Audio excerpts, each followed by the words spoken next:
Hello guys, இன்றைக்கி நம்ம என்ன பார்க்க போகிறோம் அப்படின்னா plasma volume expanders. So pharmacology 2ல் one of the main topic வந்து plasma volume expanders. So plasma அப்படின்றது போதே உங்களுக்கு தெரிஞ்சிருக்கும், பிளட்டோட one of the main component வந்து plasma. So about 55% of the பிளட்டில் வந்து பிளாஸ்மா வந்து இருக்கும். ஓகே, ஸோ பிளாஸ்மா வந்து எப்படி செப்பரேட் பண்ணுவாங்க அப்படின்னா சென்ட்ரிஃபியூஜ் அப்படின்ற இன்ஸ்ட்ருமெண்ட் வச்சு அந்த சென்ட்ரிஃபியூஜ் டியூப்பில் பிளட்டை கலெக்ட் பண்ணிவிட்டு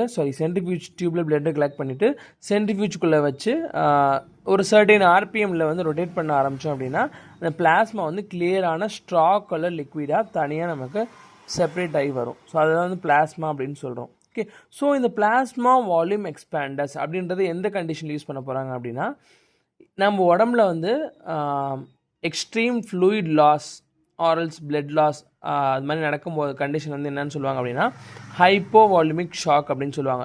ஸோ அந்த நேரத்தில் நம்ம பாடியில் உள்ள ஃப்ளூயிட்ஸ் எல்லாமே கம்ப்ளீட்டாக ஒரு கிட்டத்தட்ட 25 to 30% வந்து லாஸ் ஆகிடும். ஸோ அந்த நேரத்தில் பிளாஸ்மாவும் லாஸ் ஆகும். ஸோ அதனால அந்த நேரத்தில் யூஸ் பண்ணக்கூடிய ட்ரக்ஸ் தான் என்ன சொல்கிறாங்க அப்படின்னா பிளாஸ்மா வால்யூம் எக்ஸ்பேண்டர்ஸ்ன்னு சொல்கிறாங்க.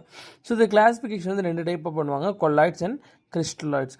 ஸோ கொலாய்ட்ஸ் அப்படின்றது என்னன்னா, எங்கெங்கெல்லாம் ஃப்ளூயிட்ஸ் இருக்கோ, அதாவது டிஷ்யூஸ் அண்ட் செல்ஸ் கேப்ஸில் இருக்கக்கூடிய இண்டஸ்ட்ரியல் ஃப்ளூயிட்ஸ்ன்னு சொல்லுவாங்கள்ல, ஸோ அந்த மாதிரி ஃப்ளூயிட்ஸில் இருக்கக்கூடிய ஃப்ளூயிட்ஸை வந்து கேப்பில் இருக்கிறது எல்லாத்தையுமே ட்ராக் பண்ணிவிட்டு வந்து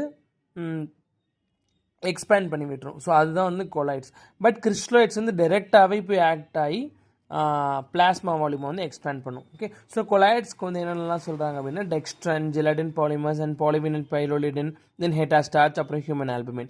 தென் கிறிஸ்டலாய்ட்ஸ் வந்து நார்மல் சலைன், அப்புறம் டெக்ஸ்ட்ரோஸ். ஓகே, ஸோ இது தெரப்பிட்டிக் யூசஸ் என்ன அப்படின்னு பார்த்தீங்கன்னா யூஸ்ட் அஸ் சப்ஸ்டிடியூட் இன் ஹைப்போவால்யூமிக் ஷாக்ஸ். ஹைப்போவால்யூமிக் ஷாக்கு சப்ஸ்டியூட்டாக யூஸ் பண்ணுறாங்க. தென் extensive fluid loss.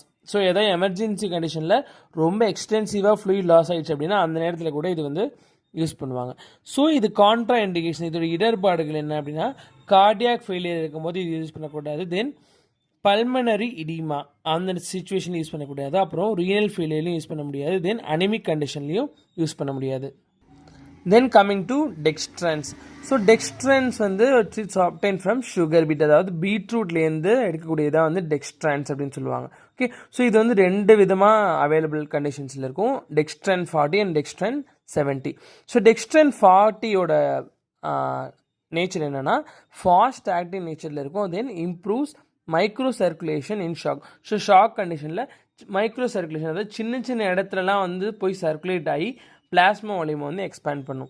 Then it prevents rouleaux formation of RBCs. So இந்த டயக்ராம் பார்த்தீங்கன்னா உங்களுக்கு தெரியும், செயின் மாதிரி இருக்குல்ல, ஸோ அதான் வந்து rouleaux formation of RBC. So RBC வந்து ஓடிக்கிட்டே இருக்கணும், அதாவது பிளட்டில் வந்து அந்த பிளட்டில் இருக்க ஆர்பிசி வந்து கம்ப்ளீட்டாக வந்து இந்த இண்டஸ்ட்ரியல் ஃப்ளூயிடோட ஃப்ளோலே போயிட்டுருக்கணும். ஸோ இந்த மாதிரி செயின் ஃபார்மேஷனில் தேங்கி நின்றுச்சு அப்படின்னா அதான் வந்து ரொலெக்ஸ் ஃபார்மேஷன் ஆஃப் ஆர்பிசி அப்படின்னு சொல்லுவாங்க. ஸோ அந்த மாதிரி ரொலெக்ஸ் ஃபார்மேஷன் வந்து டெக்ஸ்ட்ரன் 40 வந்து தடுக்கும். Then it have an anti sludging effect. So anti sludging எஃபெக்ட்னா ஒரே இடத்துல தேங்கி நிற்காமல் இருக்கிறது தான் வந்து தேங்கி நிற்கிறது தான் வந்து ஸ்லட்ஜ் அப்படின்னு சொல்லுவாங்க. ஸோ அந்த மாதிரி ஒரே இடத்துல ஆர்பிசிஸை தேங்கி விடாமல் மூவ் பண்ணி எக்ஸ்பேண்ட் பண்ணிகிட்டே இருக்கும். அதனால தான் இதுக்கு வந்து ஆன்டி ஸ்லட்ஜிங் எஃபெக்ட்டும் இருக்குது. ஓகே, ஸோ இதுக்கான அட்வர்ஸ் ட்ரக் ரியாக்ஷன்ஸ்லாம் என்னென்னா ஆன்டிஜெனிக்காக இருக்கும். Then it blocks renal tubules and causes renal failure. So kidney failure வரைக்கும் கூட இது வந்து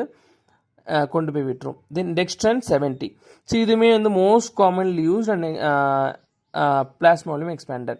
ஓகே, ஸோ இது வந்து அப் டு 24 hours வரைக்கும் பிளாஸ்மா வால்யூம் எக்ஸ்பேண்டரோட வேலை வந்து இது நடந்துகிட்டே இருக்கும். Okay, it interface with coagulation. இந்த ட்ரக் கொடுக்கும்போது பிளட் கோஆகுலேஷனோட வேலையும் இது போய் இன்டர்ஃபியர் ஆகும். தென் பிளட் குரூப்பிங், அப்புறம் கிராஸ் மேட்சிங்கோட கூட இன்டர்ஃபியர் ஆகும்.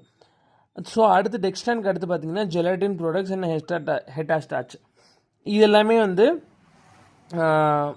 பிளட் கோஆகுலேஷன்லேயோ ஆர்எல்ஸ் வந்து பிளட் குரூப்பிங்லேயோ கிராஸ் மேட்சிங்லேயோ வந்து இன்டர்ஃபியர் ஆகாது. Okay, so that's all about plasma volume expanders. So இந்த வீடியோ பிடிச்சிருந்துச்சுன்னா லைக் பண்ணுங்கள், ஷேர் பண்ணுங்கள் அண்ட் சப்ஸ்கிரைப் பண்ணுங்கள். தேங்க்ஸ் ஃபார் வாட்சிங்.